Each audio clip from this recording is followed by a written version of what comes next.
अस्सलाम वालेकुम। आज हमारा टॉपिक है ग्रेजिंग। ग्रेजिंग क्या होती है? Many animals like rabbits, goats, sheep, cows, buffaloes and horses, they feed on the grasses. This mode of feeding is called as grazing, and the animals which do grazing, they are called as grazers.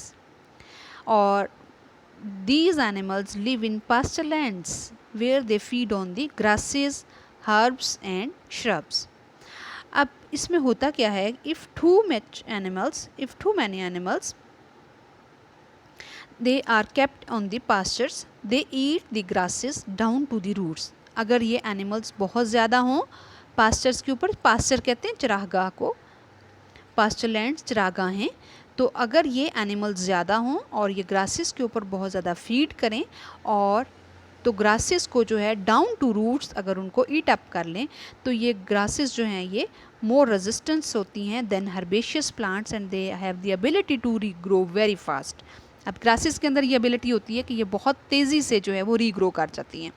But the hooves of the grazing animals they trample the soil into hard layers. अगर इन्हीं animals के ऊपर जो है ये, अगर इसी grasses के ऊपर जो है ये काउज बफलोज वगैरह भी फीड कर रहे होते हैं, ग्रेजिंग कर रहे होते हैं, तो इनके हूव्स की वजह से क्या होता है कि जो टॉप सॉइल होती है इट बिकम्स हार्ड, ठीक है, और उसकी वजह से as a result rain water will not penetrate into this soil, ठीक है, it runs off from the upper surface removing the top soil with it. The final result of this overgrazing is totally barren land, ठीक है। उसका क्या होगा कि अगर वो टॉप सॉइल बिल्कुल हार्ड लेयर की फॉर्म में कन्वर्ट हो जाएगी तो जो सॉइल रेन वाटर है वो सॉइल में नीचे पेनिट्रेट नहीं करेगा, ग्रासेस ग्रो नहीं करेंगी और अल्टीमेटली ये जो ग्रेजिंग वाला एरिया है, ये जो पास्चर्स हैं, ये बैरन लैंड में कन्वर्ट हो जाएंगी, ठीक है। ग्रेजिंग इस लिहाज से बड़ा इंपॉर्टेंट फैक्टर है इकोसिस्टम के अंदर कि ये प्लांट्स को रीग्रो करने में हेल्प आउट करता है। लेकिन मॉडरेट ग्रेजिंग जो है ये हेल्प आउट करती है, ये हेल्पफुल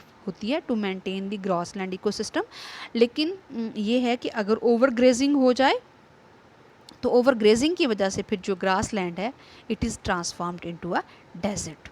तो इसकी ग्रेजिंग की जो है डेफिनेशन, ग्रेजर की डेफिनेशन और ग्रेजिंग के इफ़ेक्ट्स क्या हो सकते हैं, ओवर ग्रेजिंग के पास्चर्स के ऊपर, पास्चर लैंड्स के ऊपर क्या इफ़ेक्ट्स हो सकते हैं, ये आपने इसका शॉर्ट क्वेश्चन तैयार करना है। नेक्स्ट हमारा टॉपिक है the flow of energy in the food chain of an ecosystem. हाँ जी, हमने देखा कि इकोसिस्टम के अंदर जो प्लांट्स हैं they are the primary producers, ठीक है, they are the producers of any ecosystem. अब प्लांट्स क्या करते हैं, प्लांट्स जो है वो सन की लाइट एनर्जी को केमिकल एनर्जी की फॉर्म में फिक्स कर लेते हैं, ठीक है, और in the process of photosynthesis. Photosynthesis क्या है बेसिकली, फोटोसिंथेसिस में क्या होता है, सोलर एनर्जी जो है, जो लाइट एनर्जी है उसको फिक्स किया जाता है, उसको कन्वर्ट किया जाता है इन the form of chemical energy. और कहाँ फिक्स होती है, ग्लूकोज की फॉर्म में, ग्लूकोज के CH जो बॉन्ड्स होते हैं उन बॉन्ड्स के अंदर केमिकल एनर्जी की फॉर्म में उसको स्टोर कर लिया जाता है, उसको फिक्स कर लिया जाता है, ठीक है। और यही एनर्जी जो है फिर ये फ्लो करती है इकोसिस्टम के अंदर, ठीक है, क्योंकि एनिमल्स या दूसरे ऑर्गेनिजम्स तो ऐसी कोई एबिलिटी नहीं रखते कि वो लाइट एनर्जी को या सन एनर्जी को या सोलर एनर्जी को फिक्स कर सकें। तो plants are the only producers of the ecosystem जो कि ये एबिलिटी रखते हैं और सूरज की एनर्जी को, सूरज की जो हीट है उसको फिक्स कर सकते हैं, उसको कन्वर्ट कर सकते हैं जो है एक फॉर्म से दूसरी फॉर्म में। और फिर इन्हीं प्लांट्स के ऊपर जो है वो तमाम दूसरे एनिमल्स जो हैं फीड करते हैं और ये एनर्जी फ्लो करती है, एनर्जी ट्रांसफ़र होती है from the plants to primary consumers से सेकेंडरी कंज्यूमर्स को और सेकेंडरी कंज्यूमर को ये टर्शरी कंज्यूमर को, ठीक है। तो जब ये एनर्जी फ्लो करती है, जब ये एनर्जी ट्रांसफ़र होती है from the high amount to low amount, तो अल्टीमेटली क्या होता है कि जो टर्शरी कंज्यूमर होता है उसके पास एनर्जी का मिनिमम लेवल पहुँचता है।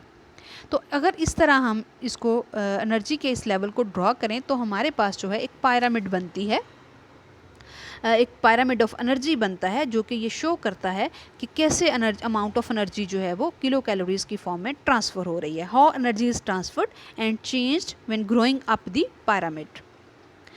अच्छा, अब प्लांट्स जो हैं जितनी टोटल एनर्जी जो फिक्स करते हैं उसको ग्रॉस प्राइमरी प्रोडक्शन कहा जाता है। लेकिन वो सारी की सारी प्राइमरी कंज्यूमर्स तक ट्रांसफ़र नहीं होती, क्योंकि बहुत सारी एनर्जी जो है वो प्लांट्स अपनी रेस्पिरेटरी एक्टिविटी में यूटिलाइज़ करते हैं। तो प्लांट्स जो हैं वो अपनी रेस्पिरेटरी जो एक्टिविटी है उसमें यूटिलाइज जो एनर्जी करते हैं, अगर उसको भी निकाल दिया जाए तो जो बाकी बचती है उसको नेट प्राइमरी प्रोडक्शन कहा जाता है। The amount of energy left after plants have met their respiratory need is called as net primary production, जो कि बायोमास प्लांट बायोमास को शो करती है।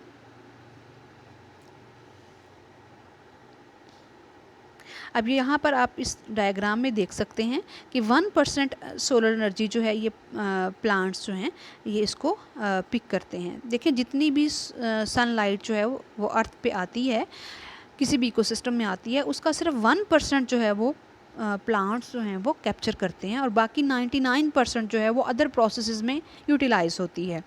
अब प्रोड्यूसर्स जो हैं जिनके पास 100% एनर्जी होती है इस सनलाइट की, जब ये कंज्यूमर्स में जाती है तो आप देखें कि यहाँ पर प्रोड्यूसर्स के पास 100% है, कंज्यूमर्स के पास 10% और डिकम्पोजर्स के पास 1%।